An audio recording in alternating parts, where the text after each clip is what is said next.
विशेष सन्दर्भको साथमा Pashupati Kitchen Homes Private Limited, Mitra Park, Chabahil. Admission open for Silver Mountain School of Hotel Management, Lanchor, Kathmandu. नेपालकै सबैभन्दा ठुलो फलामे छड उत्पादक कम्पनी अम्बे स्टिल्स, जे बन्छ दिगो बन्छ।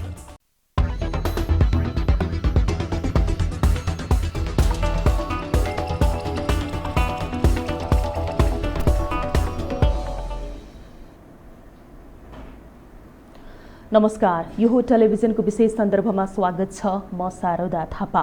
यति बेला संसद पुनर्स्थापना भइसकेको छ। गत पौष 5 गते प्रधानमन्त्रीको सिफारिसमा राष्ट्रपतिले विघटन गरेको संसद पुनर्स्थापना भइसकेपछि अबको बाटो के त भनेर विभिन्न खालका बहसहरू चलिरहेको छ र सत्तारूढ दल नेकपाकै एउटा गुट दाहाल नेपाल पक्ष यति बेला सत्ता समीकरणको लागि जसपा, नेपाली कांग्रेस लगायतका विभिन्न दलहरूसँग छलफलमा जुटिरहेको छ भने यता सत्तारूढ दल नेकपाकै अध्यक्ष तथा प्रधानमन्त्री समेत रहनु भएका केपी शर्मा ओली म कुनै पनि हालतमा राजीनामा दिन्न भनेर उहाँले बसिरहनु भएको छ। जुन व्यवस्था हुँदैन अब मेरो लागि भनेर विघटन गरिदिनु भयो र त्यही व्यवस्था अर्थात् संसदमा गएर म फेस गर्छु भनेर बसिरहनु भएको छ र अबको बाटो के हो त भन्ने विषयमा कुराकानी गर्नको लागि आज हामीसँग हुनुहुन्छ देवेन्द्र, जो दाहाल नेपाल पक्षीय नेता हुनुहुन्छ, नेकपाका नेतासँग आज हामी कुराकानी गर्दैछौँ। यहाँलाई स्वागत छ कार्यक्रममा। धन्यवाद छ। जस्तो अब जुन चाहिँ सत्ता समीकरणको लागि यहाँहरू दौडधुप गरिरहनु भएको छ दाहाल नेपाल पक्षीय यति बेलाको समयमा, हैन? अब शेरबहादुर देउबा जो कांग्रेसका सभापति हुनुहुन्छ, उहाँलाई प्रधानमन्त्री बनाउनको लागि तपाईहरुको दौडधुप, विजय जुलुस, अबिर जात्रा हो यो? कसरी बुझ्ने यसलाई? कोही व्यक्ति विशेषलाई प्रधानमन्त्री बनाउनको निम्ति यो आन्दोलन, सङ्घर्ष, परिचालन यसको निम्ति भएको होइन।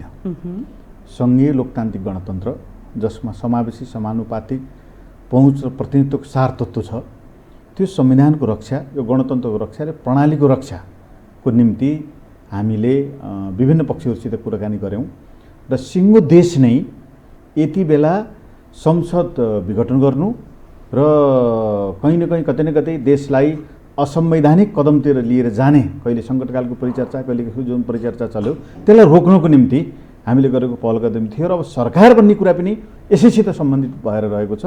जो पक्षले यो प्रक्रिया चाहिँ असंवैधानिक हो भनेर भनेका छन् उनीहरूको बिचमा कहीँ न कहीँ चाहिँ सहमतिको बिन्दु हामीले खोज्नुपर्छ भनेर प्रक्रिया सुरुवात भएको छ। अब तपाईँहरूले प्रक्रिया सुरुवात गरिरहँदाखेरि तपाईँहरूकै एक पक्षीय ओली पक्षीय जो चाहिँ हुनुहुन्छ अध्यक्ष केपी शर्मा ओली जो प्रधानमन्त्री हुनुहुन्छ, उहाँले म राजीनामै दिन्न भन्नुभएको छ। सर्वोच्चले 13 दिनभित्र अब संसद बोलाउनु भनेर आदेश दिइसकेको छ। यो अवस्थामा के हुन्छ? तपाईहरु कुन चाहिँ बाटो तय गर्दै हुनुहुन्छ? प्रधानमन्त्रीलाई कसरी हटाउने या राज्यको नीतिलाई राजनीति भनिएको हो र अब नीति भन्दा बित्तिकै चाहिँ नैतिकता पनि जोडिएको हुन्छ। हाम्रै पार्टीका मनमोहन अहिले हुनुहुन्न अधिकारी, उहाँको विरुद्धमा अविश्वास प्रस्तावको बाहिर सूचना सार्वजनिक हुँदा बित्तिकै उहाँले राजीनामा दिनुभएको थियो। अहिले पनि जसले आफ्नै प्रस्तावमा क्याबिनेटबाट निर्णय गरेर संसद विघटनको घोषणा गराउनु भयो, उहाँले फेरि त्यही संसदमा गएर मैले विश्वास मत लिन सक्छु कि भनेर कोसिस गर्नु भनेको त्यो जतिको अनैतिक तरिका यो दुनियाँमा केही पनि हुँदैन। त्यसकारणले राजनीति होइन, राजनीतिभित्र एकदम लाजलाग्दो कुरा उहाँले चाहिँ अगाडि बढाउन खोज्नुभएको छ। व्यक्तिगत रूपमा मेरो सम्मान छ उहाँलाई, तर उहाँले सर्वोच्चले यो फैसला गरिसकेपछि नैतिकताका आधारमा फैसला आउँदा बित्तिकै मैले अब राजीनामा दिएँ र मार्ग प्रशस्तिको निम्ति चाहिँ म तयार छु भनेर जनताको बिचमा आउन सक्नु पर्थ्यो। तर उहाँले राजीनामा दिन्न भनेर अडान लिइरहेको अवस्थामा अब तपाईहरु चाहिँ कसरी उहाँलाई साइड लगाउने तयारी हुनुहुन्छ भन्ने खोजेको मैले? अब यो संसारभरि नै यस्तो कहीँ पनि छैन। एउटा सामान्य घटना भयो भने पनि राष्ट्रको प्रमुखले राजीनामा दिन्छ, यो सामान्य घटना होइन। उहाँले विघटन गर्ने कुरा पनि सामान्य होइन। राज्यका शक्ति पृथकीकरणको चाहिँ उहाँको शैली, उहाँको सोच, उहाँको चाहिँ तरिका हेर्नुभयो भने उहाँले त नसकेर हो, उहाँले सङ्कटकालको कुरा गर्दै हुनुहुन्थ्यो। उहाँ त थाहा नपाएर हो। उहाँले सुरक्षा निकायको बैठक बोलाउनु भएको थियो र कहीँ न कहीँ यो 11 गते नै फैसला आउँछ भन्ने भएको भए 9 या 10 गते उहाँले केही कदम चाल्नुहुन्थ्यो। त्यो थाहा नपाएर न्यायालयले कमसेकम त्यो थाहा नपाएर थप चाहिँ खतरा हुन नदिनको निम्ति 13 दिनभित्रमा सदन बोलाऊ भनेर त्यो समेत चाहिँ उल्लेख गरेर फैसला गर्दै आएको छ। यसबाट त के प्रश्न हुन्छ भने कति असंवैधानिक त केही हुन सक्ला नि त यो। अब यो चाहिँ उहाँलाई सजिलो छैन। अब सजिलो छैन तपाईलाई लाग्छ? खुट्टा तन्काउने प्रयत्न गर्नु होला, विभिन्न चाहिँ दायाँ बायाँ अवसरहरू खोजेर गर्नु होला। यस्तो घटना पनि सामान्य हुन्छ। यस्तो घटना उहाँले देशको यत्रो चाहिँ प्रणालीबाट स्थापित भएको संविधानको मर्म अनुरूप गरिएको चाहिँ यो परिघटना यत्रो चाहिँ देशभरि चर्चा भएको विषय सर्वोच्चले फैसला गरिदियो, यो केही पनि होइन, सामान्य कुरा आयो। किन चाहिँ यता गर्नु पर्यो भनेर उहाँले जुन एकदम हाँसी मजाकको रूपमा देशलाई, देशको कानुनलाई, देशका चाहिँ नागरिक समाजलाई, न्यायमूर्तिहरूलाई जसरी उहाँले हाँसी मजाक उडाइदिएर एउटा सामान्य एउटा हँस्यौली ठट्टोको रूपमा प्रस्तुत गर्नुभएको छ, यो वास्तवमा अब केही साथीहरू राजनेता भन्नुहुन्छ, यो चाहिँ वास्तवमा राजनीतिलाई निकै विकृति पार्ने काम बाहेक केही पनि होइन। जस्तो यहाँले भन्नुभयो नि, यदि 11 गते नै फैसला आउँछ भन्ने ओलीजीलाई थाहा भएको भए देशमा केही न केही घटना हुन्थ्यो, सङ्कटकाल लाग्थ्यो। न्यायालयले यो कुरा थाहा पाएर चाहिँ थाहै नदिकन 11 गते तुरुन्तै भनौँ न कसैलाई पनि अहिले नै रिजल्ट आउँछ भन्ने थाहा नदिकन चाहिँ यो निर्णय गरियो भनेर यहाँले भन्नुभयो, यसको सोर्स के हो? अनि यो सोर्स त जस्तो हामीले कहीँ कतै हामीले सूचना पाएर मैले भने होइन, प्रधानमन्त्री आफैलाई जानकारी भएको भए र उहाँहरूको नजिकका साथीहरूले सूचना पाएको भए, मैले पनि पाएको सूचना अनुसार उहाँको नजिकका साथीहरूले त्यही दिन फैसला आउँछ भन्ने सूचना थिएन। जब फैसला आउन थाल्यो त्यसपछि मात्रै उहाँले थाहा पाउनुभयो, जबकि लयरहरूलाई थाहा थिएन नि। लयरहरूलाई पनि थाहा थिएन, जसले चाहिँ एकदम बहस गर्नुभयो उहाँहरूलाई पनि त्यो दिन आउँछ। हामी यहाँ बहस गरिरहेको हो, ठिक हो, यहाँले भनेको मैले पनि चाहिँ त्यहाँ गएर बहस गर्ने सिनियर लयरहरूसित मैले कुरा गरिरहेको, फैसला हुँदैछ र होइन आज हुँदैन भन्दै हुनुहुन्थ्यो उहाँले नै यही लाइभमै। त्यसकारणले उहाँले चाहिँ यो पुनर्स्थापना हुने कहीँ न कहीँ सर्वोच्चले यो प्रकृतिको निर्णय गर्छ भन्ने कुराको जानकारी पहिले नै कहीँ न कहीँ कुनै सोर्सबाट पाएको भए उहाँले अर्को कदम चाल्नुहुन्थ्यो। त्यसकारणले देशमा कानुन छ, कानुनी राज छ, देशमा संविधान छ, देशमा विभिन्न दलहरू छन्, मानवाधिकारवादी सङ्घ संस्थाहरू छन्, कानुनविदहरू छन्, यी सबैको कहीँ न कहीँ मैले जवाबदेहिता प्रकट गर्नुपर्छ भन्ने कुराको जिम्मेवारी बोध प्रधानमन्त्रीज्यूसँग भएको भए देश यो स्थितिमा जाने थिएन। उहाँले आफ्नो दलको म्यानेज गर्नुहुन्थ्यो, आफ्नै चाहिँ दलको प्रस्तावबाट भएको प्रधानमन्त्री भएको हुँदाखेरि यो जनमतको चाहिँ म्यानेज गर्नुहुन्थ्यो र सदनलाई सकुशल लिएर गएर, आफ्नो दललाई सकुशल लिएर गएर उहाँले चाहिँ 5 वर्ष केही गरेर देखाउनुहुन्थ्यो। त्यस कारण त्यो कोर्स छोडेर उहाँले चाहिँ एकदम उठपट्याङ, उहाँले चाहिँ एकदम चाहिँ टिकटकको शैलीमा उहाँले चाहिँ देशलाई एउटा हाँसी मजाक चाहिँ बनाइदिनु भएको छ। अब तपाईहरू देशलाई हाँसी मजाक बनाइरहनु भएको छ भनेर प्रधानमन्त्रीलाई आरोप लगाइरहनु भएको छ। अब तपाईहरूको लागि झनै जटिल बाटो आएको छ, अगाडि चुनौती थपिएको छ भनेर चाहिँ तर्क वितर्क बहसहरू चलिरहेका छन् होइन। जस्तो अब सत्ता समीकरणको लागि तपाईहरूलाई पनि सहज छैन होला नि त, अब सपोर्ट कसले गर्ने, कसको साथ लिने? यहाँले भने जस्तै सत्ताको कुरा होइन, हामी त मलाई व्यक्ति रूपमा भन्नुहुन्छ भने प्रधानमन्त्रीले हामी त निशर्त सपोर्ट गरेको हो। होइन, अबको बाटो के हो भन्ने कुरा निशर्त सपोर्ट गरेका थियौँ र उहाँले चाहिँ सपोर्ट गर्दा गर्दै चाहिँ बनावटी कुरा गरेर सम्माननीय राष्ट्रपतिले महाभियोगको कुरा गर्दैछन् गएर उहाँले बनावटी कुरा गर्नुभयो, उहाँ आफ्नै विरुद्ध अविश्वास प्रस्ताव ल्याउँदैछन् भन्ने बनावटी कुरा गर्नुभयो। मैले भन्न आउँदैछु यी सबै कुराको प्रकृति फेरिस्त हेर्दा अब उहाँले चाहिँ सकुशल चाहिँ देशको कानुन, देशमा कानुनी राज्यलाई चाहिँ स्थापित गर्ने कुराको भूमिका खेल्नुहुन्छ भन्ने मलाई विश्वास छैन, विश्वास टुटिसकेको छ। उहाँले चाहिँ अब जता जोसँग पनि सहकार्यमा मोलतोल गरेर जस्ता प्रकृतिका गठबन्धनहरू पनि गरेर उहाँले चाहिँ आफ्नो बचाउको निम्ति अन्तिम र अधिकतम चाहिँ प्रयत्न गर्नुहुन्छ। अब त्यो प्रयत्नको निम्ति उहाँले कोसिस गरेको हुँदाखेरि उहाँले राजीनामा नदिएको हामीले बुझेका छौँ। अब सहज हामीलाई नहोला, तर उहाँको ग्राउन्ड अब यति बिग्रिसक्यो कि उहाँले नैतिकता गुमाइसक्नु भएको छ। अब उहाँले सदनमा गएर कुन नैतिकताले उभिएर त्यो सदनमा मलाई प्रधानमन्त्री चुन भन्न सक्नुहुन्छ? अब नैतिकताकै कुरा गर्दाखेरि नि जस्तो प्रधानमन्त्री केपी शर्मा ओलीकै कुरा सुन्ने हो र तपाईँहरू बीचकै टकरावका कुराहरू, आरोप प्रत्यारोपको कुरा सुन्ने हो भने प्रेसिडेन्ट माधव पक्षले गैर कम्युनिस्टहरूलाई आग्रह पूर्वाग्रह भनौँ न अनुरोध गरेर चाहिँ यता प्रधानमन्त्री खोजिरहने नैतिकता हो कि मैले जनादेशमा जानुपर्छ, ताजा जनादेशमा जानुपर्छ भनेर गरेको काम चाहिँ नैतिकता हो भन्ने खालको कुराहरू आइरहेको छ। अब नैतिकता कसकोमा कति भन्ने कुरा अब देखिँदैछ। पाइरहेको जनादेश ताजै थियो 5 वर्षको निम्ति। अब हिजो के थियो भन्ने कुरा छ। अबको बाटो पाइरहेको चाहिँ जनादेश छोडेर फेरि जनादेशमा जान्छु भन्ने कुरा उहाँले जुन केटाकेटी कुरा गर्नुभयो र अलिअलि केही साथीहरूले त्यो पनि ठिकै हो भनेर हिँडे। म एकदम चाहिँ न्यायमूर्तिहरूलाई चाहिँ हार्दिक आभार र धन्यवाद दिन चाहन्छु। यो गलत बाटो हो भनेर उहाँले जुन रोक्ने दृढतापूर्वक फैसला गर्नुभयो त्यसले रोकिएको छ र अझै पनि विभिन्न प्रकारका गैर संवैधानिक प्रकृतिका बाटोहरू पनि खोजी नीति उहाँले गर्दै हुनुहुन्छ। त्यसकारणले उहाँले त्यो निकास छोडेर हामी अहिले पनि दल फुटुस् भन्ने चाहन्नौँ। उहाँको वरिपरि रहेका साथीहरूले गम्भीरतापूर्वक उहाँलाई कुरा गरेर उहाँले राजनीतिक अवकाश लिएर पार्टीलाई एकीकृत बनाएर उहाँले चाहिँ नेकपाकै सरकार बनाउने भूमिका खेल्न सक्नुपर्छ र मात्रै केपी ओलीले आफ्नो इतिहासको रक्षा गर्न सक्नुहुन्छ। अब नेकपा एक हुन्छ र? अब आशा गरौँ, किनभने उहाँले मैले कहीँ न कहीँ चाहिँ सबै क्रियाकलाप गतिविधिहरू गलत गरेँ, त्यस कारणले पार्टी एक ठाउँमा राख्नुपर्छ।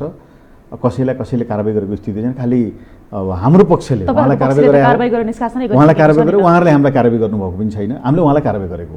तर फेरि पनि उहाँ नजिकका चाहिँ साथीहरूले कहीँ न कहीँ चाहिँ दललाई एकै ठाउँ बनाऊ भन्ने प्रकारको चाहिँ सोच राख्नुहुन्छ र कम्युनिस्टकै सरकार बन्नुपर्छ भन्ने जनताको जनमत भन्ने कुराको अभ्यास हुन्छ भने हामी चाहिँ तयार छौँ। तर यो परिघटनाको रियलाइज चाहिँ गरेर आउनुपर्छ। तर तपाईँकै अध्यक्ष पुष्पकमल दाहाल प्रचण्डले त अब केपी ओलीसँग 6-7 वर्षसम्म कुनै पनि हालतमा मिल्न सकिने अवस्था छँदै छैन, मिल्दैन भनेर अडानका साथ उहाँले त आफ्नो अभिव्यक्ति दिइरहनु भएको थियो पुनर्स्थापना हुनुभन्दा अगाडि। त्यही कुरा त मैले पनि भने, उहाँसित मिल्न सकिन्न। उहाँले चाहिँ गलत प्रकारको क्रियाकलाप अपनाउनु भयो। अब पार्टी कहीँ न कहीँ दलमा हामीले कसैप्रति पनि पूर्वाग्रह राख्नु हुँदैन। अब उहाँले चाहिँ जनताको बिचमा माफी माग्नुभयो, यो गल्ती गरेको थिएँ मैले आफ्नै दल, आफ्नै चाहिँ संसदीय दल, त्यसपछि आफ्नै पार्टीलाई, आफ्नै नेताहरूलाई चाहिँ अविश्वास गरेर जुन कदमतिर म लाएँ, यो गम्भीर प्रकारको इतिहासमा मबाट भएको त्रुटि थियो भनेर समीक्षा गर्नुहुन्छ भनेदेखि समीक्षा गर्न सकिन्छ। तर यो उहाँले नगरिकन हामी एकै ठाउँ हुने सम्भावना उहाँसँग चाहिँ मैले पनि कम देख्छु। अब सत्ता समीकरणको लागि तपाईँहरूको दौडधुप जुन छ नि, विभिन्न प्रतिपक्षी दलहरूसँगको तपाईँहरूको सहकार्य छलफल बहस होइन, यो बिचमा चाहिँ प्रतिपक्षी दलहरूले जस्तो आजकै कुरा गर्ने हो भने जसपासँग तपाईँहरूको सायद बिहान छलफल थियो, उहाँहरूले तपाईँहरूको आधिकारिक पार्टी कुन हो, हामीले कसलाई सपोर्ट गर्ने भनेर प्रश्न त गर्नुभयो, तपाईँहरू कुन पार्टीको?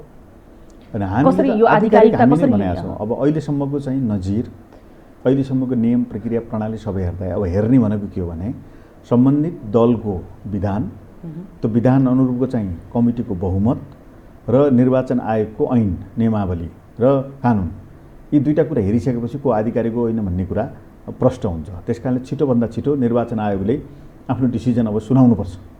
तर निर्वाचन आयोगले यसअघि सुनाएको जुन डिसिजन छ नि, त्यो डिसिजनको आधारमा तपाईँ के भन्नुहुन्छ? केही पनि सुनाएको छैन। उसले त के सुनाएको छ? पार्टी एक छ भनिरहेको छ। उसले सुनायो, राम्रो 441 जना चिन्दछौँ हामीले भनेर सुनायो। 441 जना चिनेपछि हो 441 जना तपाईँहरू चिन्नुहुन्छ भने निर्वाचन आयुक्तहरूसित गएर हामीले भन्यौँ, चिन्नुहुन्छ भनेदेखि त्यही 441 को कमिटीले शनाखत गरेको निर्णय तपाईँले मानिदिनुहोस्, हामीले त्यो भनेको छौँ। अब यो आधिकारिक विभाजनको लागि निर्वाचन आयोगले छिटोभन्दा छिटो निर्णय सुनाउनु पर्यो तपाईँहरूको? निर्वाचन आयोग यस्तो मुख दर्शक भएर बस्नु हुँदैन, किनभनेदेखि चाहिँ उसले एकातिर 441 मैले चिन्दछु, त्यहाँ चाहिँ हामीले अरू जान्दैनौँ भनेर प्रश्न पारेको स्थिति हो। 441 चिन्नियो भनेदेखि 441 को चाहिँ बहुमत जता छ त्यसलाई पार्टीको आधिकारिकता हो भनेर भनिदिन सक्नुपर्छ।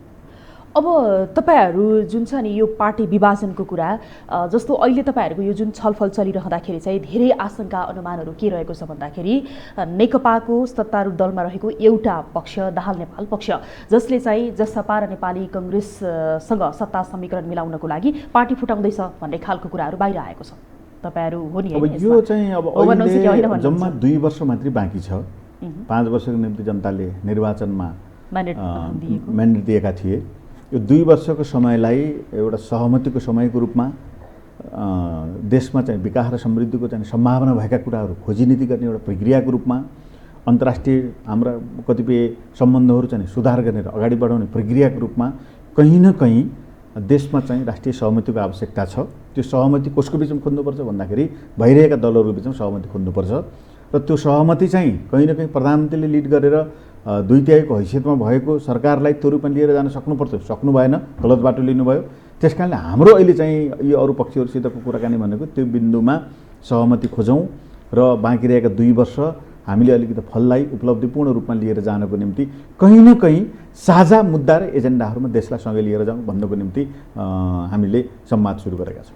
अब तपाईँहरूले यो संवाद सुरु गरिरहँदाखेरि नि प्रधानमन्त्री केपी शर्मा ओली हतपत पछि हट्ने प्रवृत्तिको यो समयावधिसम्म हेरिरहँदाखेरि उहाँ मान्छे हुँदै होइन होइन। अब संसदमा प्रधानमन्त्री केपी शर्मा ओलीलाई तपाईँहरूको हटाउने रणनीति के हुन्छ? तपाईँहरू त हटाउँछ 80% उहाँ हटिसक्नुभयो। 80%? उहाँले 80% किन हटिसक्नुभयो भने उहाँले नैतिकता गुमाइसक्नु भएको छ। गणितको खोजीमा हुनुहुन्छ उहाँ। व्यक्तिगत रूपमा उहाँले नैतिकता मलाई भनिदिनु, गणित चाहिँ को खोजीमा हुनुहुन्छ। पोलिटिक्समा गणित र नैतिकता दुईटै कुरा हुन्छ र अब उहाँलाई खुसीमनसहित आफैले विघटन गरेको प्रतिनिधि सभामा उभिएर जवाब दिन पनि नैतिक बल प्राप्त हुँदैन र उहाँको कदम असंवैधानिक हो भनेर नेपाली काङ्ग्रेससँगै त्यसपछि हाम्रो चाहिँ सिङ्गे दलभित्रको चाहिँ बहुसङ्ख्यक पक्ष, जनता समाजवादी पार्टी, नागरिक समाज, पूर्व प्रधान न्यायाधीशहरू अहिले आइपुग्दाखेरि त शक्ति पृथ्वीको सिद्धान्त अनुरूप न्यायपालिका सबै एक ठाउँमा भएर उहाँको यो कदम बेठेको भनेपछि त उहाँले त 80% त उहाँले त्यो आधार त गुमाइसक्नु भएको छ। अब यो गणितीय कुरा तपाईँले गर्नुभयो भने जस्तो संसद सदस्यहरूकै कुरा गर्नुपर्दाखेरि जस्तो अब यहाँ सङ्ख्याकै कुरा गर्ने हो भने प्रचण्ड नेपाल पक्षमा 91 जना, अब तपाईँहरूको आफ्नो यो कतिजना हुनुहुन्छ होइन, जस्तो ओली पक्षमा 82 जना, त्यसै गरी कङ्ग्रेससँग कति 63 जना होइन, त्यसै गरी न्युट्रलमा 2 जना हुनुहुन्छ क्यारियर्समध्ये, त्यसमध्ये पनि फेरि जसपामा 34 जना हुनुहुन्छ। अब यो समीकरण तपाईँहरूले मिलाउँदाखेरि नि यदि विपक्षीले साथ दिएन भने चाहिँ के हुन्छ, कस्तो अवस्थामा चाहिँ तपाईँहरू? मलाई जहाँसम्म लाग्छ त्यस्तो हुँदैन, किनभने हामी फरक तरिकाले भए पनि यो ओलीले नैतिकता प्रक्रिया चाहिँ बेठीको भनेर नेपाली कङ्ग्रेस पनि सडकमा आएको हो, आफ्नै तरिकाले आयो। हामीले एकअर्कामा चाहिँ कुराकानी पनि भयो, संयुक्त आन्दोलनमा हामी आएनौँ। तर जसले यो कदम असंवैधानिक भनेको छ र यो कदमका विरुद्धमा प्रधानमन्त्रीको राजीनामा माग गर्दै सडकमा निस्केको छ, त्यो नै फेरि उही प्रधानमन्त्रीलाई चाहिँ तपाईँ हुनुहोस् हामी साथ दिन्छौँ भनेर आयो भने त्यो कङ्ग्रेस पार्टीले पनि अहिलेसम्म 70 वर्षसम्म चलेको उसले गरेको चाहिँ लोकतान्त्रिक आन्दोलनको पक्षधरता त्यहाँ गएर समाप्त हुन्छ। जनता समाजवादी पार्टीको हकमा नि त्यही हो। त्यस कारणले मलाई के विश्वास छ भनेदेखि 100% उहाँहरूले त्यो काम गर्नुहुन्न। तर तपाईँले नैतिकताको कुरा गरिरहँदाखेरि नि जस्तो ओलीले नैतिकता देखाएनन् भने चाहिँ के हुन्छ भने क्या? अब त्यो त के हुन्छ भनेर मैले अझै भन्न त सक्दिनँ, तर जति पछि उहाँले त्यो धरातल गुमाउँदै जानुहुन्छ त्यति पछि चाहिँ नि जनताको नजरबाट उहाँ गिर्दै जानुहुन्छ। र मलाई जहाँसम्म लाग्छ गणित पुर्याउनु पनि उहाँले सक्नुहुन्न। यो अन्तिम कोसिस प्रयत्न हो 13 दिनभित्रमा शङ्का गरेर, त्यो पनि चाहिँ प्रधानमन्त्रीको चरित्र हेरेर होला, सायद कहीँ न कहीँ गडबडी हुन्छ कि भनेर चाहिँ अदालतले त्यतिसम्म चाहिँ गरिदिएको छ। अदालतले 13 दिनभित्रमा बोलाऊ भन्नेको कारण के हो भनेदेखि नबोलाए के हुन्छ, सरकारले सिफारिस गर्नुपर्छ, राष्ट्रपतिज्यूले सम्माननीय राष्ट्रपतिज्यूले चाहिँ स्थगन गरेर चाहिँ अधिवेशन बोलाउने संविधानगत चाहिँ अधिकार त्यहाँ केन्द्रीकरण गरेको छ। त्यसो भए पनि त्यहाँ समेत शङ्का गरेर मान्नु, त्यहाँ समेत शङ्का गरेर न्यायपालिकाले फैसला गरेको छ भनेपछि चाहिँ अरू चाहिँ राज्यका अरू निकायहरू कानुन प्रणाली विधि विधान छ भन्ने कुरा बुझ्नु पर्यो नि त। त्यो कानुन विधि विधान पद्धति प्रणालीले प्रधानमन्त्रीले जे सोच्यो त्यतितिर देश जाला त हो, त्यस कारणले जाँदैन, सम्भव छैन। त्यस कारण गणित पुर्याउनु उहाँले सक्नुहुन्न, धरातल पनि उहाँले गुमाइसक्नु भएको छ, केही दिनमै देख्नुहुन्छ। होइन, अब जनचासोको विषय के छ भने प्रधानमन्त्री ओलीले राजीनामा दिन्न भनेर भनिरहनु भएको छ, तपाईँहरूको पक्षले नैतिकता गुमाइसक्नुभयो, अब तपाईँले नै भनिसक्नुभयो 80% उहाँले हारिसक्नुभयो, उहाँ प्रधानमन्त्रीमा हुनुहुन्न 80% भनेर होइन। अब यो भनिरहँदाखेरि नि अब के हुन्छ, प्रधानमन्त्रीलाई हटाइन्छ कसरी अनि राष्ट्रपतिलाई के गरिन्छ फेरि? राष्ट्रपतिले यो प्रसङ्ग यहाँले पनि नउठाउनु होला, हामी कहीँ कतै त्यो प्रसङ्गमा थिएनौँ, छैनौँ र हुने पनि छैन। त्यो हस्ताक्षर लिएर गएको के हो त? त्यो त समावेदन हो, त्यो चाहिँ संसद अधिवेशन बोलाउनको निम्ति मैले पनि हस्ताक्षर गराएँ, म पनि सांसद हो। 83 जना हामी सांसदहरूले अधिवेशन बोलाउनको निम्ति, महाभियोग होइन, भ्रम नहोस्, त्यो प्रसङ्गै छैन हाम्रो पार्टीमा, कहिले कुरै नै उठाएको छैन, कसैले भन्यो भने पनि गलत हो। त्यो संसद अधिवेशन बोलाउनको निम्ति यस्तै प्रकारका तानाबाना र संसदलाई समेत चाहिँ भङ्ग गर्ने कुरा हामीले सुनेको हुँदाखेरि 25% सांसदहरूले अधिवेशन बोलाउनको निम्ति समावेदन सम्माननीय राष्ट्रपतिका लहर दिए भनेदेखि अधिवेशन बोलाउनुपर्छ भन्ने कानुनी मान्यता भएको हुँदाखेरि त्यो अधिवेशन बोलाउने माग गर्न हामी गएको। भनेपछि अबको दिनमा राष्ट्रपतिलाई चाहिँ तपाईँहरू चलाउनुहुन्न? होइन, हामी चलाउनु राष्ट्रपतिलाई, हाम्रो केही प्रश्न। तर राष्ट्रपतिमाथि त्यति सङ्गीन आरोप छ तपाईँहरूको तर्फबाट होइन? होइन, त्यो अर्कै विषय हो, तर हामीले चाहिँ राष्ट्रपतिलाई हिजो पनि हामीले त केही प्रसङ्गै थिएन, हामीले नै निर्वाचित सम्माननीय राष्ट्रपति हुनुहुन्छ।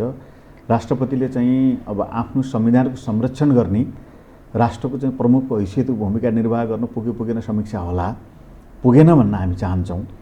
त्यो उहाँको चाहिँ जुन सरकारको सिफारिसलाई पनि केही समय पर्खेर दुर्घटनातिर देश जान नदिनको निम्ति कहीँ न कहीँ चाहिँ वातावरण बनाउने भूमिका खेल्नुपर्छ, त्यो अर्को पाटो हो, समीक्षाको पाटो हो। तर यही कारणले त्यो संस्थालाई हामीले अहिले चाहिँ अर्को कुनै पनि क्रियाकलाप र गतिविधितिर हामीले सोझाउने पक्षमा हामी छैनौँ। अब प्रधानमन्त्रीको सिफारिसले भएको हो, त्यो उहाँलाई दोष दिनुभन्दा पनि हाम्रो प्रणाली नै के छ भनेदेखि चाहिँ क्याबिनेटको बैठक राख्ने र क्याबिनेटको बैठकले गरेको सिफारिस राष्ट्रपतिका लाने प्रचलित मान्यता र संविधानमा गरिएको व्यवस्था भएको हुँदाखेरि यसको चाहिँ सबभन्दा बढी दोषी चाहिँ प्रधानमन्त्री नै हुनुहुन्छ। तर तपाईँहरूकै पक्षको वरिष्ठ नेता झलनाथ खनालले त राष्ट्रपति चाहिँ हटाउने भन्ने अभिव्यक्ति दिनुभएको छ नि?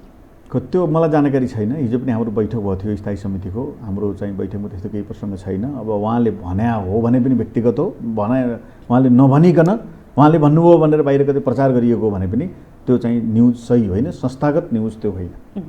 अब प्रधानमन्त्री को त? देशको प्रधानमन्त्री अब जनचासोको विषय त यही छ। जसले बहुमत सो गर्छ सहमतिका आधारमा यही प्रतिगामी कदम हो भन्ने पक्षहरू मध्येबाट अरू कोही आउन सक्दैन। यो प्रतिगामी चाहिँ कदम हो भन्ने पक्षहरूमध्येबाट जसको पक्षमा बहुमत जुड्छ वार्ता सुरुवात भएको छ उही नै अब प्रधानमन्त्री हुन्छ। अब कसको पक्षमा जुटाइन्छ भन्ने कुरा हो कि यहाँ जुट्ला अब भन्दाखेरि यो पनि आज त भन्न सकिँदैन, बल्ल कुरा त सुरु भएको छ, अब आजको आजै हामीले भन्न सकिन्न। छलफल सुरुवात भएको छ, सकारात्मक छ छलफल र कहीँ न कहीँ अब यो बाँकी रहेका 2 वर्षलाई सहमतिको वर्षको रूपमा एउटा उपलब्धिको रूपमा यसलाई अगाडि बढाउनुपर्छ र हामी 3 पक्षहरू खास गरी नेकपा पक्ष, नेपाली कङ्ग्रेस र जनता समाजवादी पार्टी अलिक बढी चाहिँ 3टा पक्षको बिचमा कुराकानी चलेको छ। घनीभूत रूपमा यी 3टा पक्षको बिचबाट कहीँ न कहीँ कोही न कोही एकजनालाई चाहिँ सहमतिको प्रधानमन्त्री बनाउने कुरा हामी अगाडि बढाउँछौँ। अब यहाँ सांसद किनबेचको कुरा रहेको छ। ओली पक्षमा रहनुभएका कतिपय मन्त्री सांसद हुनुहुन्छ उहाँहरू होइन, उहाँहरूलाई तपाईँहरूकोतिर तानेर तपाईँहरू आफै कम्युनिस्टको बहुमत छ भन्नुहुन्छ या यता सहमतिमै जानुहुन्छ विपक्षी दलसँग? त्यो उहाँहरूले गरेको हल्ला हो। उहाँहरूले चाहिँ अस्थिरता सिर्जना हुन्छ, किनबेच सुरु हुन्छ भनेर पहिले नै हुँदैन भएका कुरा मनोवैज्ञानिक मान्छेलाई चाहिँ भ्रमित पार्ने। ओली पक्षबाट कोही आउन चाहनुभयो उहाँहरूले गर्नु होला, उहाँहरूले अहिले पनि अस्ति पनि गर्नुभएको थियो। अस्ति अदालत ल्याउने बेला नि हेर्नुभयो नि, उहाँहरूले आफ्नो अनुहार एकचोटि हेर्नुपर्छ। मैले व्यक्ति व्यक्तिलाई आरोप लगाउनु खोजेको होइन, उहाँले के हरकत गर्नुभएको थियो। यता चाहिँ अर्को पक्षले त कहिले त्यस्तो गरेको छैन, गर्दैन, गर्न चाहनु। त्यस कारण उहाँहरूले त्यो गर्नुहुन्थ्यो, गर्न खोज्नु भएको थियो, फेरि पनि गर्न पर्ने उहाँहरूले आवश्यकता महसुस गरेको हुँदाखेरि अरू आरोप लगाउन त्यही कुरा गर्नुभयो। तर अब दाहाल नेपाल पक्ष होइन, जसलाई चाहिँ पक्ष मात्र नभनौँ दुवै पक्ष अहिले तपाईँहरूको विभाजित आधिकारिक रूपमा नभएको तर गुटको रूपमा 2 पक्ष रहेको र झन्डै 2/3 चाहिँ मत पाएर सत्तामा रहेको एउटा पक्ष अब यहाँनिर सहमति विपक्षी दलसँग खोज्दैछ होइन। यो समयावधिमा पनि तपाईँहरूसँग चाहिँ चाह्यो भने प्रशस्त चाहिँ तपाईँहरू आफैले पनि बहुमत जुटाउन सक्नुहुन्छ भने तपाईँहरू आफै पनि अब कम्युनिस्ट त रहनु भएन नि, गैर कम्युनिस्ट हामी चाहिँ यहाँले जो महत्त्वपूर्ण कुरा उठाउनु भयो हामी त्यसको गम्भीर समीक्षा गर्दैछौँ। एकाध नेता विशेषले सनकमा काम गरे भन्दैमा कम्युनिस्ट पार्टीको जनमत र चाहिँ कम्युनिस्ट पार्टीको भएको चाहिँ बहुमतलाई कहीँ न कहीँ गुम्न नदिने गरी सहमतिको कुरा त हामीले खोज्नुपर्छ। तर त्यो सहमतिको कुरा खोज्ने प्रसङ्गसँगै सहमतिको सरकारको कुरा खोज्ने प्रक्रियासँगै एकाध नेता विशेषको चाहिँ सनकले सिङ्गो कम्युनिस्ट आन्दोलनलाई चाहिँ टुटफुट विभाजनतिर लैजान दिनु हुँदैन। त्यसको निम्ति चाहिँ विभिन्न चरणमा अनौपचारिक छलफल हामीले सुरु गरेका छौँ। सांसदहरूको बिचमा नै कुराकानी सुरुवात भएको छ।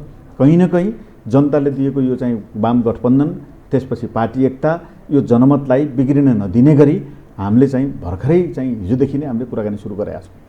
अब अर्को कुरा जस्तो तपाईँहरूकै नेकपाकै सदस्यहरू जो हुनुहुन्छ उहाँहरूले चाहिँ अन्य दलसँग छलफल गरेर गैर कम्युनिस्ट चाहिँ सरकार बनाउनु हुँदैन भनेर त तपाईँहरूलाई आपत्ति जनाइसक्नु भएको छ नि।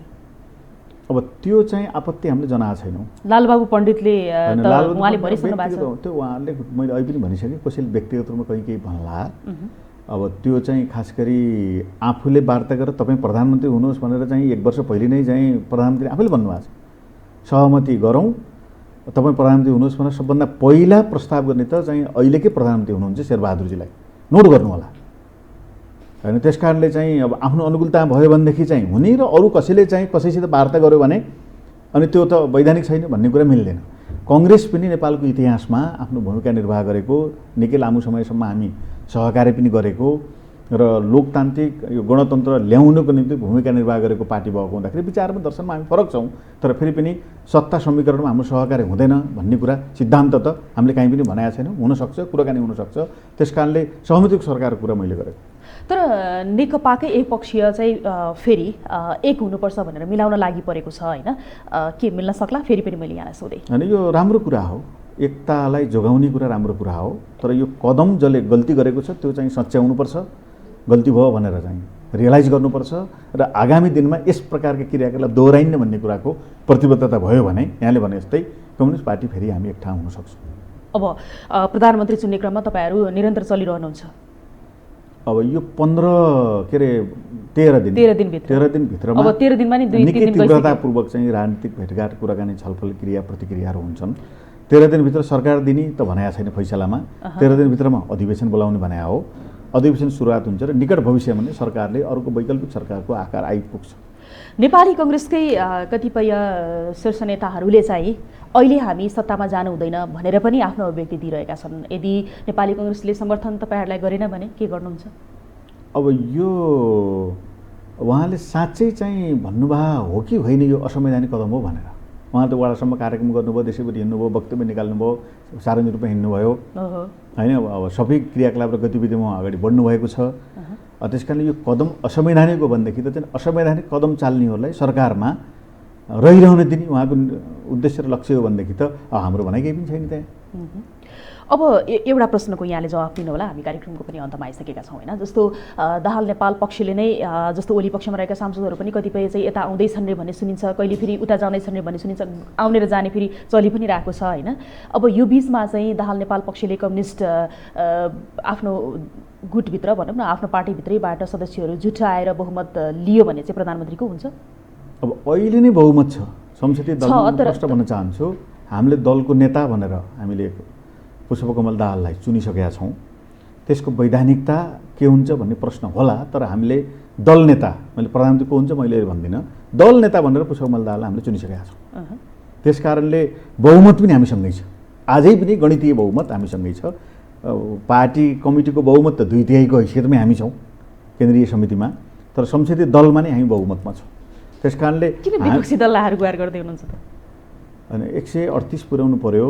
अब दोस्रो कुरा चाहिँ सहमति खोज्नु पर्यो। अब यो जनतालाई जुन पीडा 2/3 दिएर जुन प्रकारको कहीँ न कहीँ आफ्नै दललाई टिकाएर जान नसक्ने स्थिति पैदा भयो, यसमा फेरि अर्को सरकारको खोजी 1 वर्षपछि नहोस्, 2 वर्षपछि नहोस् भन्नको निम्ति र आगामी चुनावसम्मको निम्ति कमसेकम चाहिँ स्थायित्व होस् भन्नको निम्ति अरू सदनमा रहेका परिवर्तनकारी शक्तिहरूसँग हामीले सहकार्यको कुरा गरेका हौँ।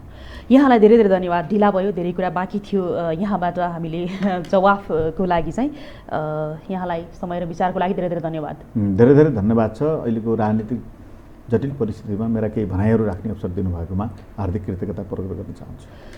दर्शकवृन्द, हामी यति बेलासम्म यो टेलिभिजनको विशेष सन्दर्भमा कुराकानी गरिरहेका थियौँ नेकपा दाहाल नेपाल पक्षका नेता देवेन्द्र पौडेलसँग। अबको रणनीति के हुन्छ दाहाल नेपाल पक्षको भन्ने विषयमा कुराकानी सँगै यति बेला विशेष सन्दर्भको समय सकिएको छ। यो टेलिभिजन हेर्दै गर्नुहोला। शारदा थापा बिदा हुन्छु, नमस्कार।